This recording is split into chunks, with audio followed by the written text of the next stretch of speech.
போன பதிவில் வந்து பார்த்தீங்கன்னா நம்ம குறி சொல்லக்கூடிய பயிற்சி வகுப்புல வந்து அவரவர் உபாசனை எடுக்கக்கூடிய தெய்வத்தை கொண்டு குறி சொல்லக்கூடிய அழைப்பு பாடல் பார்த்தோம். இப்போ வந்து பார்த்தீங்கன்னா குறி சொல்வதற்கு உண்டான அனைத்து தெய்வங்களையும் அழைக்கக்கூடிய பாடல் பார்க்கிறோம். இது வந்து ரொம்ப ரொம்ப ஒரு முக்கியமான பாடல். நம்மளுடைய மாணவர்கள் அனைவரும் இந்த பாடலை கண்டிப்பாக நீங்கள் மனப்பாடம் செய்து வச்சுக்கணும். இந்த பாடலை கொண்டுதான் வந்து பார்த்தீங்கன்னா நம்ம தெய்வங்களை அழைத்து சகல தெய்வங்களை அழைத்து குறிவேடையில் உட்காந்து நம்ம குறி சொல்லணும். இந்த பாடலை இப்போ நம்ம பார்ப்போம்.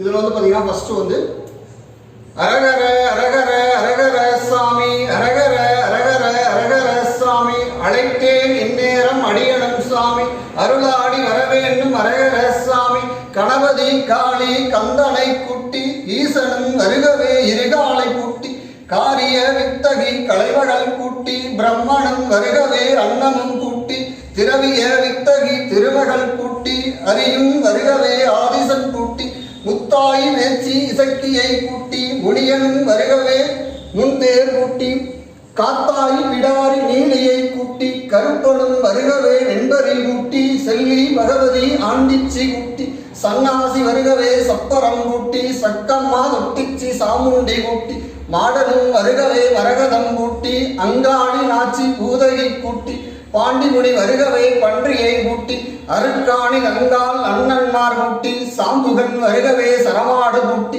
வெள்ளச்சி பொம்மையை வீரமாய் கூட்டி மதுரகன் வருகவே வகையாளி கூட்டி அத்துணை தெய்வமும் அழைத்தேன் அரகரா அருள் இறங்கி வரவேண்டும் அரகர அரகர வாய்ப்புட்டு திறக்கவே அரகர அரகர வந்திறங்கு என்னுள்ளே அரகர அரகர சத்திய வாக்கிது அரகர அரகர சகலமும் உன்வாக்கு அரகர அரகர. இதுதான் வந்து பார்த்தீங்கன்னா சகல தெய்வங்களையும் நம்ம அழைச்சு அதை வந்து நம்ம குறி சொல்லக்கூடிய பாடல். ரொம்ப ரொம்ப ஒரு முக்கியமான பாடல். இதை வந்து நம்மளுடைய மாணவர்கள் கண்டிப்பாக மனப்பாடம் செய்து வச்சுக்கணும். குறி சொல்வதற்கு முன்னாடி நம்ம எல்லா தெய்வங்களையும் வந்து கண்டிப்பாக நம்ம வந்து பார்த்தீங்கன்னா அழைத்து நம்ம வணங்கி அதன் பிறகுதான் நம்ம குறி வேலையில் உட்காரணும். அடுத்த பாடத்தில் வந்து குறி சொல்லக்கூடிய பயிற்சி வகுப்புடன் நம்ம உபாசனை எடுக்கக்கூடிய தெய்வத்தை எப்படி நம்ம உடம்புல இறக்கி நம்ம குறி சொல்றது அப்படின்னு பார்ப்போம்.